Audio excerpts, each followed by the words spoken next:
കൃഷ്ണകുമാർ, അതെ, നമ്മുടെ കൃഷ്ണകുമാർ. അദ്ദേഹത്തിന്റെ കുടുംബവും ബി ജെ പി ആയി പോയതിന്റെ ഒരു കാരണം കൊണ്ട് തന്നെ ഒരുപാട് സൈബർ ആക്രമണങ്ങൾ നേരിട്ടുകൊണ്ടിരിക്കുന്ന ഒരു വ്യക്തിയാണ്. ബി ജെ പി ആയി ചാണകം എന്നൊക്കെ വിളിച്ച് ഒരുപാട് അദ്ദേഹത്തെ അധിക്ഷേപിക്കുകയും അതേപോലെ തന്നെ അദ്ദേഹത്തെ ഒരുപാട് അപമാനിക്കുകയും കമന്റ് സെക്ഷനിൽ നമുക്കൊരു വീഡിയോ എടുത്ത് നോക്കിയാൽ അദ്ദേഹത്തിന്റെ ഒരു പ്രഭാഷണമോ അങ്ങനെ എന്തെങ്കിലും ഒരു വീഡിയോ എടുത്ത് നോക്കി കഴിഞ്ഞാൽ നമുക്ക് കാണാൻ കഴിയും. അതിൽ അദ്ദേഹത്തെ വളരെ മോശമായ രീതിയിൽ അവഹേളിക്കുന്ന സുഡാപ്പി എന്ന് വിളിക്കാം, അതേപോലെ തന്നെ തമ്മികളെന്ന് വിളിക്കാം. അങ്ങനെ ഒരുപാട് സെക്ഷനിൽപ്പെട്ട, ഞാൻ ബി ജെ പിക്കാരനല്ല, ഞാനൊരു ഇതിൻ്റെയും പ്രതിനിധിയല്ല. അതുപോലെ തന്നെ പറയാം, ഇങ്ങനെയുള്ള ഒരുപാട് കാര്യങ്ങളിൽ അദ്ദേഹം വളരെ വിമർശനമായിട്ടുണ്ട്. അതുകൊണ്ട് തന്നെ അദ്ദേഹത്തിൻ്റെ ന്യായവും അതേപോലെ തന്നെ അദ്ദേഹത്തിനുള്ള കഷ്ടങ്ങളും ഒക്കെ ആ തലത്തിലേക്ക് വലിച്ചയച്ച് അദ്ദേഹം തെറ്റാണോ ശരിയാണോ അല്ലെങ്കിൽ അദ്ദേഹം ചെയ്യുന്നത് ഇതാണോ ഒന്നും നോക്കാതെ തന്നെ അദ്ദേഹത്തെ പഴിചാരുന്ന ഒരു കൂട്ടം സമൂഹമാണ് നമുക്കിടയിൽ. ഇപ്പം തന്നെ ദിയയുടെ ഒരു പ്രശ്നം വന്നപ്പോൾ തന്നെ അത് ഒരു വലിയ വിവാദമാക്കി. അതിൽ ദിയെ അനുകൂലിച്ച് സംസാരിക്കുന്ന കുറേ ആൾക്കാരുണ്ട്. സത്യം എന്താണെന്ന് മനസ്സിലാക്കാതെ ഇതുപോലെ പ്രവർത്തിക്കുന്ന ഒരു സമൂഹം വളരെ മോശം തന്നെയാണ്. ഇത് എങ്ങനെ കേരളത്തിൽ മാത്രമേ കാണാൻ കഴിയുള്ളൂ എന്നാണ് എൻ്റെ ഒരു വിശ്വാസം. ഇപ്പം തന്നെ നമുക്ക് ആ വീഡിയോയിലേക്കൊന്ന് പോകാം, ആ വീഡിയോ ഒന്ന് കാണാം, അതിനെപ്പറ്റി നമുക്ക് റിയാക്ട് ചെയ്യാം. എന്താണ് അവിടെ വരുന്ന പ്രശ്നങ്ങൾ നമുക്ക് നോക്കാം, ഒന്ന് കണ്ടു നോക്കാം വീഡിയോ. ചേച്ചി അത് നേരത്തെ ഓർക്കാൻ തുറന്ന്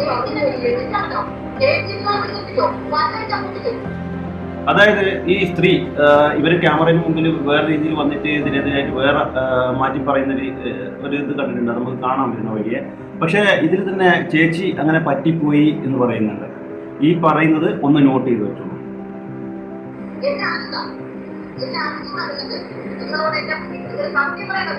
സ്വാഭാവികമായിട്ടും നമ്മുടെ സ്ഥാപനത്തിൽ നമുക്ക് ഏറ്റവും ഇഷ്ടപ്പെട്ട അല്ലെങ്കിൽ നമ്മൾ കൂടെ ജോലി ചെയ്യുന്ന അല്ല നമുക്കൊരു വിശ്വാസം തോന്നിപ്പിക്കുന്ന രീതിയിൽ പെരുമാറുന്ന ആളുകളെ സ്വാഭാവികമായും നമ്മുടെ സ്ഥാപനത്തിൽ ഒരു സ്ഥാനം കൊടുക്കുകയും അവർക്ക് വേണ്ട സൗകര്യങ്ങൾ ചെയ്തു കൊടുക്കുകയും ഒക്കെ ചെയ്യുന്നത് സ്വാഭാവികമാണ്. പക്ഷെ അങ്ങനെയുള്ള ആളുകളിൽ നിന്നും ഒരു ചതി കിട്ടിയാൽ അത് വളരെ നൊമ്പരമുണ്ടാക്കുന്നതും വളരെ വിഷമമുണ്ടാകും സാമ്പത്തികമായിട്ട്. ഈ ദിയ കൃഷ്ണനെ കുറിച്ച് നമുക്ക് നന്നായിട്ട് അറിയാം.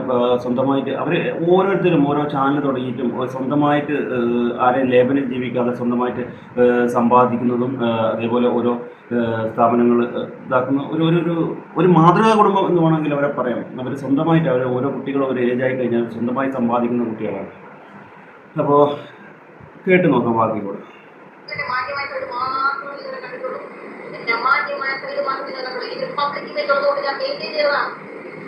ഇത് സ്വാഭാവികമായിട്ടും നമ്മളായാൽ പോലും നമ്മൾ ഒരാളോട് വളരെ ലക്ഷ്യത്തിൽ സംസാരിക്കുമ്പോൾ നമ്മൾ ഉപയോഗിക്കുന്ന വാക്കാണ് നിങ്ങൾക്ക് എന്നെ അറിയില്ല, ഞാൻ നിങ്ങളെക്കാളും വളരെ മോശമാണ്, ഞാൻ അങ്ങനെ ആക്കും ഇങ്ങനെ ആക്കും എന്നൊക്കെ സ്വാഭാവികമായിട്ട് നമ്മൾ പറഞ്ഞു പോകുന്ന കാര്യമാണ്.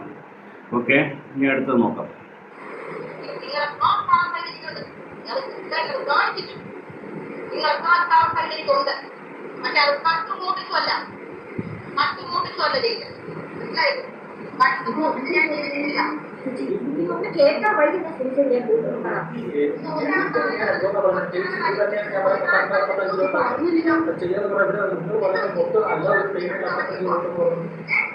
ചേച്ചി അതെല്ലാം ചേച്ചി ഞാൻ പറഞ്ഞത് ഒരാൾക്ക് 50,000 വെച്ച് നമ്മൾ ഷെയർ ചെയ്ത് എടുത്തിട്ടുണ്ട്. 50,000 രൂപ ഓരോരുത്തരും ഷെയർ ചെയ്തെടുത്തിട്ടുണ്ട്. എന്തിനു വേണ്ടിയാണ് ഈ 50,000 രൂപ ഷെയർ ചെയ്തെടുത്തത്? ഇവർ തെറ്റൊന്നും ചെയ്തില്ലെങ്കിൽ നീതിപരമായിട്ട് അവർക്ക് മുന്നോട്ട് പോകാവുന്നതേ ഉള്ളൂ. പക്ഷേ എന്തുകൊണ്ടാണ് ഇവർ ഈ പൈസ ഷെയർ ചെയ്യാം, ഞങ്ങൾ ഇങ്ങനെ സ്വർണം പണയം പറ്റിയിട്ടും ഞങ്ങൾ ഇങ്ങനെ ചെയ്തിട്ടും ഒക്കെ ഇവർ പൈസ സ്വരൂപിച്ച് ഇവർക്ക് കൊടുക്കാം, എന്തിനാണ് ഈ കേസ് ഒതുക്കി തീർക്കാൻ നോക്കുന്നത്? ഇവർക്ക് മതിയായ രേഖകൾ വരെ കയ്യിലുണ്ടെങ്കിൽ അല്ലെങ്കിൽ ഇവർ തെറ്റ് ചെയ്തിട്ടുള്ള ഉറച്ച വിശ്വാസം, രേഖകളൊന്നും ഇല്ലെങ്കിൽ ഉറച്ച വിശ്വാസം ഉണ്ടെങ്കിൽ അവർക്കത് നിരസിക്കാവുന്നതേ ഉള്ളൂ. ഞാൻ ഞങ്ങൾ എടുത്തിട്ടില്ല, അതുകൊണ്ട് ഞങ്ങൾ ആ കാര്യങ്ങളോട് യോജിക്കുന്നില്ല. അതുകൊണ്ട് നമ്മൾ അതിലേക്ക് ഒരു ഫണ്ട് തരാൻ ഉദ്ദേശിക്കുന്നില്ല. കാരണം അവരൊക്കെ ജോലിക്കാരാണ്, അവർ വലിയ കാശുള്ള കുടുംബത്തിലുള്ള ആൾക്കാരല്ല. അപ്പോൾ അവർക്ക് ധൈര്യത്തിൽ നിന്ന് പറയാൻ കഴിയണം ഈ പൈസ ഞങ്ങൾക്ക് തരാൻ കഴിയില്ല, കാരണം ഞങ്ങൾ ചെയ്തിട്ടില്ല എന്ന് കറക്റ്റായിട്ട് അവർക്ക് പറയാൻ കഴിഞ്ഞിരുന്നുവെങ്കിൽ നമുക്ക് അതിൽ നിന്ന് മനസ്സിലാക്കാം അവരുടെ ഭാഗത്തൊരു ന്യായമുണ്ടെന്ന്. അപ്പോൾ ബാക്കി കൂടെ നോക്കാം.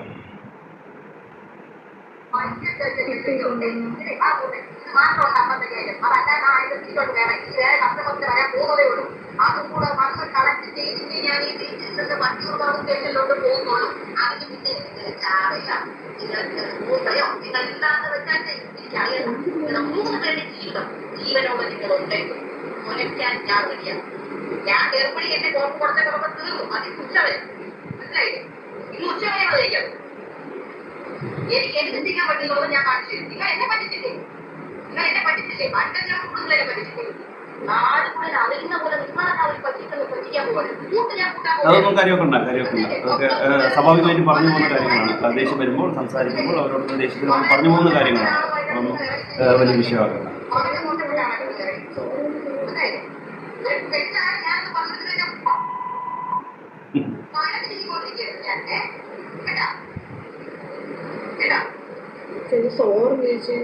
എന്തിനാണ് സോറി പറയുന്നത്? എന്തിനാണ് അത് നമുക്കൊന്ന് ക്ലോസ് ചെയ്തത്? എന്തിനാണ് സോറി പറയുന്നത്? തെറ്റ് ചെയ്യാത്തവർ എന്തിനാണ് സോറി പറയുന്നത്?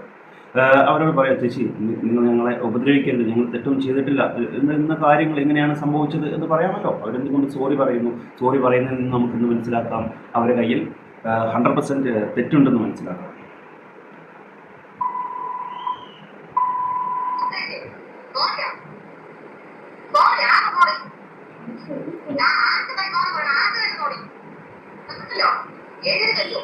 യൂട്യൂബ് ചാനലിലൂടെ പോലീസ് സ്റ്റേഷനിലൂടെ നിങ്ങളെ ഞാൻ ചോദിച്ചു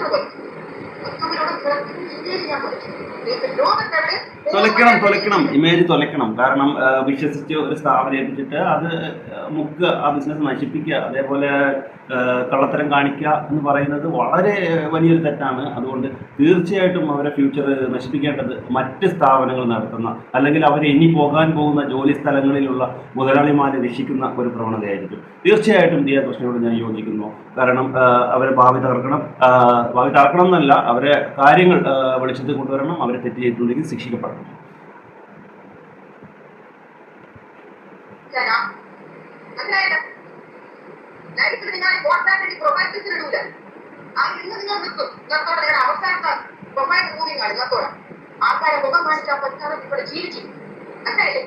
ഇതൊന്നും കാര്യമാക്കേണ്ട കാര്യമില്ല, സ്വാഭാവികമാണ്. ഞാനായാലോ നിങ്ങളായാലോ ഇതൊക്കെ ഒരു സാഹചര്യത്തിൽ പറഞ്ഞു പോകും, വളരെ സ്വാഭാവികമാണ്.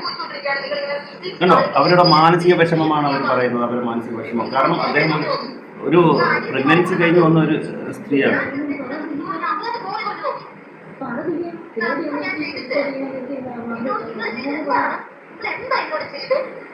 വളരെ ദയനീയമായി ചോദിക്കും, നിങ്ങൾ എന്താണ് ചെയ്തത്? ഒരു ഉത്തരം കൊടുക്കാം.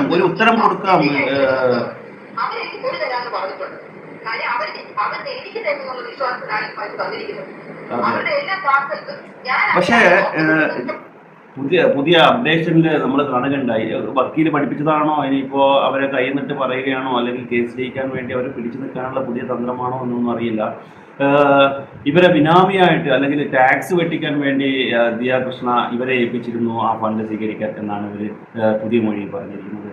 അത് ഒരിക്കലും ഒരു സാധാ രീതിയിൽ ചിന്തിച്ചാൽ പോലും ഒരു കൊച്ചുകുട്ടികൾക്ക് പോലും മനസ്സിലാകും അത് അങ്ങനെ പറഞ്ഞിരിക്കുന്നത്. ഈ വീഡിയോ കണ്ടതിന് ശേഷമാണ് ആ വീഡിയോ കാണുന്നതെങ്കിൽ ഇത് കണ്ണുപൊട്ടന് മനസ്സിലാകും അത് ആരോ പഠിപ്പിച്ചു വെച്ച ഡയലോഗുകളാണ്.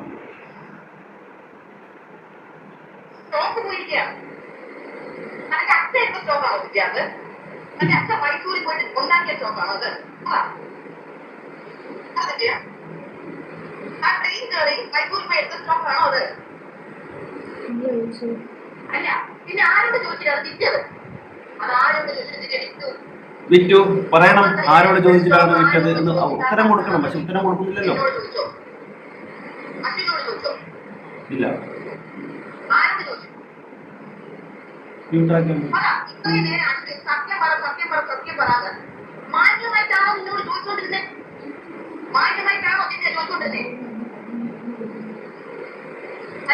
ചേച്ചി അതല്ലേ ചേച്ചി പറഞ്ഞത് 50-നകത്ത് ഒരാൾ എടുത്തിട്ടുണ്ട്. എന്തിനാണ്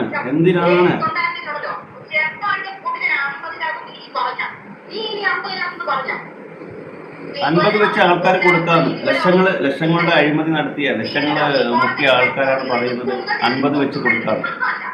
എന്നാലും 50 വെച്ച് കൊടുത്താലും ബാക്കി ലാഭമല്ലേ? അല്ല, തെറ്റ് ചെയ്തില്ലെങ്കിൽ ഇവരെന്തിനാണ് പിടിക്കുന്നത്? ഇവരെന്തിനാണ് ഇതുപോലെ സോറി ചേച്ചി എന്നൊക്കെ പറയുന്നത്? അവരെ കാല് പിടിക്കാൻ എന്തിനാണ്? നിയമപരമായിട്ട് നേരിടണം. അങ്ങനെയല്ലേ നമ്മൾ തെറ്റ് ചെയ്തില്ലെങ്കിൽ നിയമപരമായിട്ട് നമ്മളെ ദൈവത്തിന്റെ കൈയൊക്കെ എല്ലാ സ്ഥലത്തും ഉണ്ടാവും എന്ന് പറയുന്നത് വളരെ സത്യമാണ്. നമ്മൾ തെറ്റ് ചെയ്തിട്ടില്ലെങ്കിൽ നമ്മളെ സേവ് ചെയ്യാനുള്ള ഒരുപാട് കാര്യങ്ങൾ അവിടെ ശേഷിപ്പുണ്ടാവും.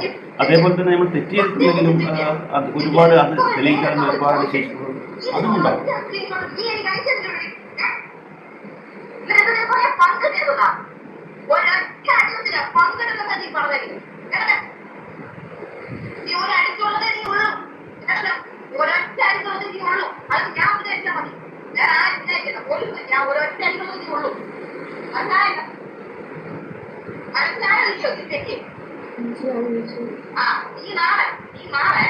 പോലീസ് സ്റ്റേഷനിൽ വാ.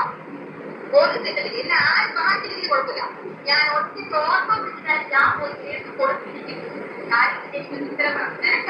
അതിന് കഴിവുള്ള, അതിന് നല്ല ചങ്കൂറ്റമുള്ള കഴിവുള്ള പെൺകുട്ടി എത്ര പോലീസ് വണ്ണം നമ്മൾ എനിക്ക് അറിഞ്ഞേ പറ്റും. മനസ്സിലായില്ലേ? ഡെയിലി നീയൊക്കെ പറയില്ലേ കണ്ട വന്ന പാർട്ടി ലൈഫ് പിടിക്കാൻ തോന്നുന്നുണ്ടാവുന്നേ. മനസ്സിലായില്ലേ? ആണോ അല്ലയോ? ആണോ അല്ലയോ? ആണോ അല്ലയോ എന്ന് ചോദിച്ചാൽ അല്ല ചേച്ചി, ഞാൻ അങ്ങനെ ചെയ്തിട്ടില്ല, അല്ലെങ്കിൽ ഞാൻ അങ്ങനെ ചെയ്തിട്ടില്ല എന്ന് പറയാനുള്ള ആ സ്ഥലത്താണ് അവർ പറയുന്നത് സോറി ചേച്ചി, പറ്റിപ്പോയി ചേച്ചി. എന്നിട്ട് പുതിയ ഇതിൽ വന്ന് വാർത്ത ഇതിൽ റിപ്പോർട്ടിൽ പറയുകയാണ് അവർ ഇത് മറ്റേ അങ്ങനെയാണ് ഇങ്ങനെയാണ് പൈസ മേടിക്കാൻ പറഞ്ഞാണ്. അവരെ സാധനം എടുത്ത് വെച്ചിട്ടാണ്. വിശേഷങ്ങളും വിരൽത്തുമ്പിൽ അറിയാൻ സീ മലയാളം ന്യൂസ് എല്ലാ ഡിജിറ്റൽ പ്ലാറ്റ്ഫോമുകളിലും ലഭ്യം.